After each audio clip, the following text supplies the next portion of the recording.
Olá, eu sou a Leia Machado, estamos aqui no Security Leaders Nacional 2025 e estamos aqui também com o Glauco Sampaio, nosso parceiro, amigo, CISO de longa data, que vai aqui trazer para nós uns insights muito interessantes sobre carreira, né? Vamos falar um pouquinho, assim, entender o momento do CISO, né? A gente sabe que vocês conseguiram umas cadeiras ótimas, né? Tipo, ótimas posições dentro das empresas, conseguirmos avançar aí dentro de liderança, se posicionar junto com o board, mas a gente precisa olhar um pouquinho para 2026 e tentar entender o caminho, né? A jornada que a gente, né, os novos líderes precisam traçar, né? A gente está com esse desafio de conseguir manter bons CISOs nos cargos, né, e fazer com que eles construam um legado para os próximos CISOs, né, principalmente uma geração nova, jovem, que tem muita energia, mas ao mesmo tempo alguns não querem ser líderes, outros querem pular etapas. Então, como é que a gente consegue resolver isso, Glauco? Você que tem bastante experiência e consegue trazer uma mensagem, né, principalmente para quem está desenhando essa jornada. Eu acho que o principal ponto para o pessoal que está entrando nessa posição de liderança ou que está almejando isso é entender que é uma jornada. Assim, a gente é velhinho, estamos trabalhando aí, eu tive 25 anos de carreira, não virei CISO com 3 anos de profissão. E quando eu virei gerente, foi super cedo, foi porque não tinha opção. Era a primeira geração que estava chegando. Mas até se tornar realmente um CISO, um executivo, foi uma jornada. Eu digo que foi mais de uma década até eu me sentir realmente preparado e me considerar realmente um gestor. E foi uma jornada. Eu passei por várias cadeiras, eu passei por uma crescente profissional cumprindo todas as etapas. Não tem essa de pular etapas para que você consiga chegar rapidamente numa posição executiva. Executivo tem um negócio chamado experiência. É isso que faz você ser um executivo. Não tem formação, os cursos ajudam muito, MBAs, preparação, mas é só a cicatriz nas costas, que nem diz a Márcia, assim, os tombos que a gente tomou, que faz você estar preparado para uma posição como essa. Então, o principal ponto que eu falo, eu faço algumas mentorias com algumas pessoas que estão nesse caminho, ou que acabaram de virar CISO, tenha paciência.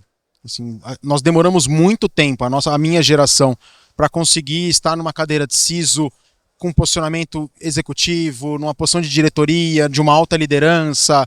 Foi uma jornada. Então, assim, não tem que ter pressa para que isso aconteça. Hoje, muitos estão sendo alçados à posição de CISO de uma forma mais acelerada, mas acho que ele tem que entender que mesmo ele estando nessa posição, ele tem que se sentir muito preparado para isso. E só a preparação só vai vir com o tempo. Então, acho que o principal ponto que eu acho que as pessoas estão queimando etapa na prática hoje é com isso. Assim, não é porque você foi uma posição de CISO, e às vezes muitos não são nem um diretor, assim, eu acho que tudo bem. Assim, o CISO, ele é a posição da pessoa que é responsável pela segurança na empresa. Se ela é um coordenador, se ela é um gerente, ok. Mas a experiência que você tem que ter para se posicionar como um CISO, para você conseguir realmente gerar as conexões com os executivos de outras áreas, com as pessoas de negócio, ela demora para acontecer. Então a gente não pode queimar a etapa. Então eu vejo muito disso acontecendo hoje com pessoas. O aumento da necessidade por CISOs no mercado foi uma crescente nos últimos anos. Teve um boom, teve muita gente que foi alçada à posição de CISO e depois não conseguiu se provar, não conseguiu se manter nessa posição e voltar atrás é muito ruim. Muitas pessoas não conseguem voltar atrás. Empresas que fizeram movimentos, na minha opinião, e de algumas pessoas também errados, de eu preciso de um cisão aqui, de alguém grande, e não é isso, não funciona, e aí põe a pessoa, fica um tempo, troca essa pessoa por outra.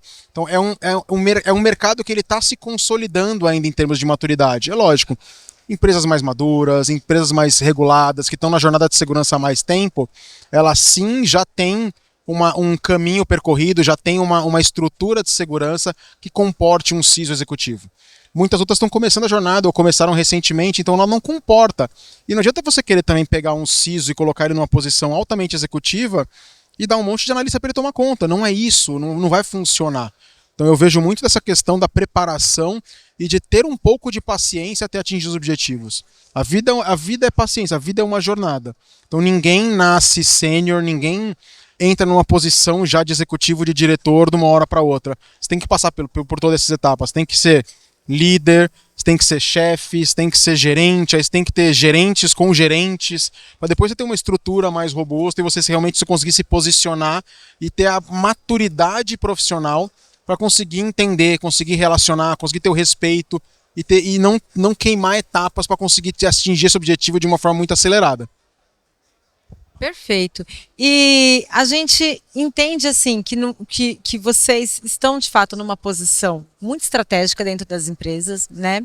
E a gente vem conversando, né, em vários painéis no Security Leaders o tanto que é desafiador estar nessa posição, né?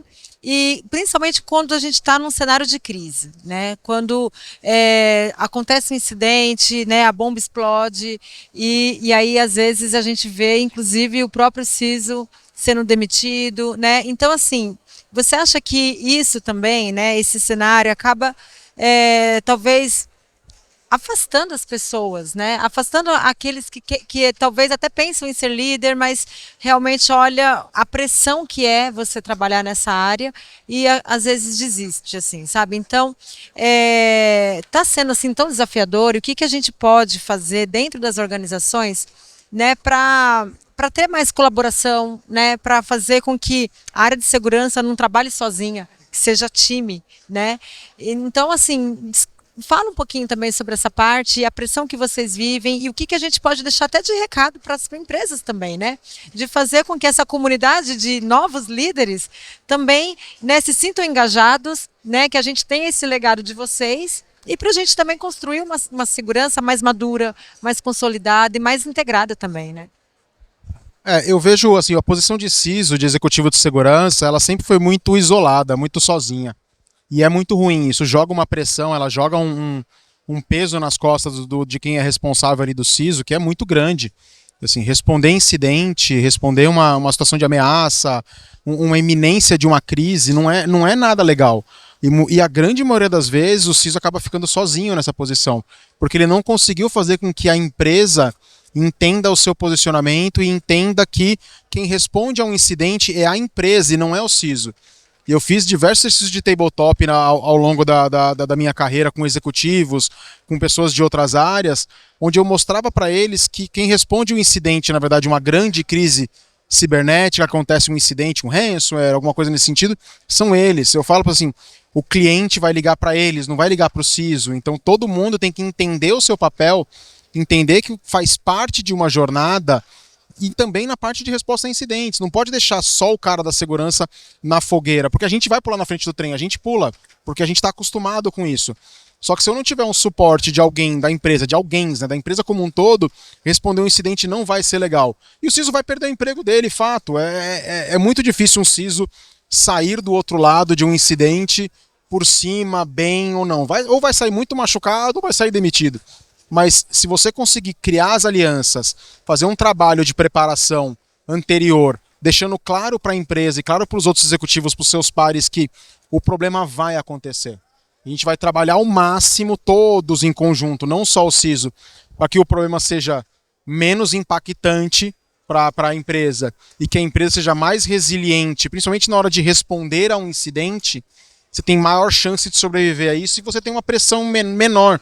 Porque na hora que tiver um incidente, a empresa está mais preparada para responder. A empresa vai te suportar, as pessoas vão saber o que fazer de acordo na hora.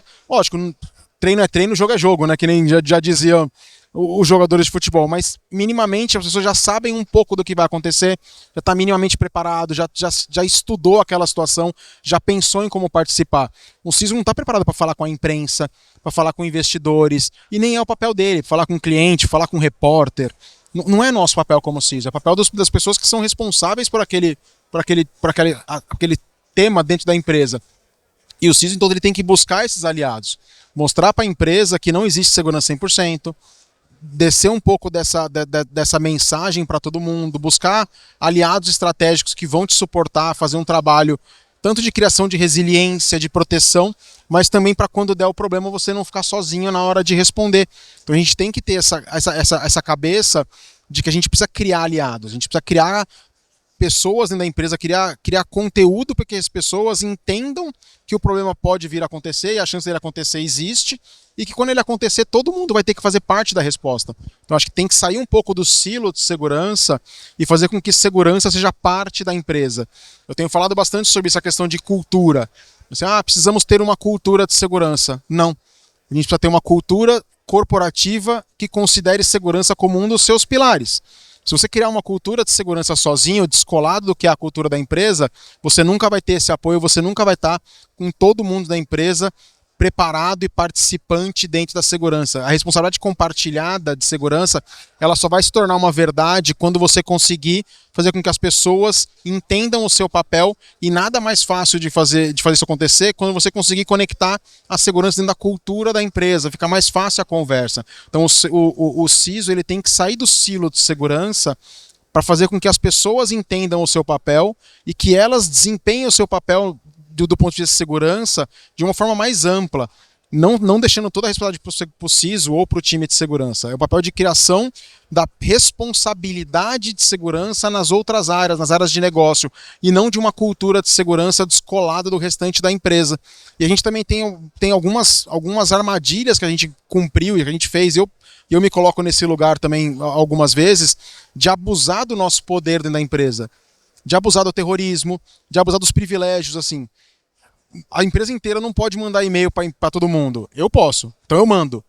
E aí eu compro briga com o time de comunicação, briga com o time de por que você fez, que você não podia. Então, sair um pouco desses silos e tentar entender que é mais fácil você criar aliados previamente do que você tentar buscar aliado na hora que der um problema. Então, acho que sair um pouco dessa história do silo e ser mais um articulador, mais um comunicador, e você vai fazer com que a empresa esteja mais preparada e você esteja realmente cercado de parceiros para quando der um problema você ter ajuda para responder. Perfeito. Ou seja, são muitos insights, são muitos skills que todo mundo precisa desenvolver, mas tem caminho, né? O bom é isso, né? A gente sabe que tem caminho, né? Dá para a gente discutir mais com vocês, aprender mais, participar mais aqui, né, de congressos como o Security Leaders, que ajuda muito a gente fazer essa troca para que 2026 a gente consiga mudar um pouquinho esse cenário, não é mesmo? E acho que a importância de compartilhar, né, de ter. Hoje tem muito conteúdo, a gente participa de muito podcast, a gente fala muito dessas questões de liderança, de posicionamento de CISO. Aqui no próprio evento estão tendo diversas mesas, diversas salas onde a gente traz gente mais nova, gente que é novo líder, para falar um pouquinho da nossa experiência. A gente quer mostrar os tombos que a gente tomou, para que nem precisa tropeçar na mesma coisa que a gente já tropeçou. Então, acho que é extremamente importante o nível das conversas que a gente consegue ter aqui, o networking, fazer parte dos grupos, se aproximar. Eu acho que ter a humildade de buscar um profissional mais sênior para aconselhamento, para mentoria, assim, para você estar próximo. Eu, desde sempre, tive mentores na minha carreira, que é um caminho muito mais fácil, ouvir de quem já passou por experiências. E na minha época não tinha CISOs para ter como esse espelho. Era a primeira geração. E a gente foi se falar com CIO, fomos falar com pessoas que fizeram a jornada de se tornar executivo. Hoje, felizmente, já tem pessoas que já foram CISOs, já são CISOs mais maduros, que você pode ter como referência. Você pode chamar para um café, você pode bater um papo, e é uma comunidade muito aberta. Acho que isso que é legal. Aqui no Security Leaders a gente consegue fazer isso, mas fora daqui também a gente tem nossas redes sociais, a gente está sempre ali disponível. Tem um grupo de CISOs que estão à disposição para ajudar essa nova geração e a gente quer ajudar. Basta bater na nossa porta que vai ser muito bem recebida. Que bom. Ouviram? Recadinho aqui do Glauco. Obrigada, viu, Glauco, pela sua presença, pelos insights. E vamos juntos para 2026 trazer essa comunidade mais fortalecida e mais engajada. Obrigada, até mais.